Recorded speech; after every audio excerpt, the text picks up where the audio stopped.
कर दिता सी डिप्टी साहब ने सदर थाने विच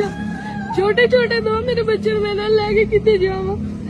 मेरे नाल बड़ी ज्यादती करदे ने मारदे ने मैनू घरों काढ़ दिंदे ने मेरे फिर इन्होंने मैनू आके जे तू मेडिकल करवाया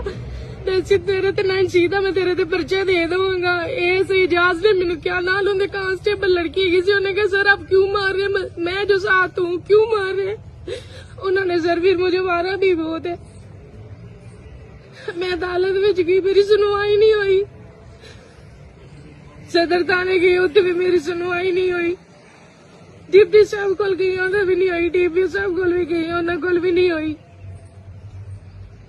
उल्टा इन्होंने मेरे तो झूठा पर्चा दे के मैनू जेल में घाल दिता फिर मैनू जेल भी नहीं लैके गया इन्होंने क्या तू मेडिकल करवाया तो तेरे तो ना सी का पर्चा दे देना मैनू जेल में भी नहीं लैके गए पता नहीं कितने कितने ले फिर मैं बेहोश हो गई मैनू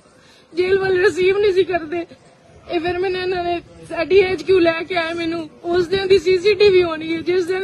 जेल वाले कहते सी कि तुसी बीबी नाल ज्यादती कीती है इहदे ते दबाव डाल के इहदे कोल मेडिकल नहीं करवाया इन्होंने फिर मेरे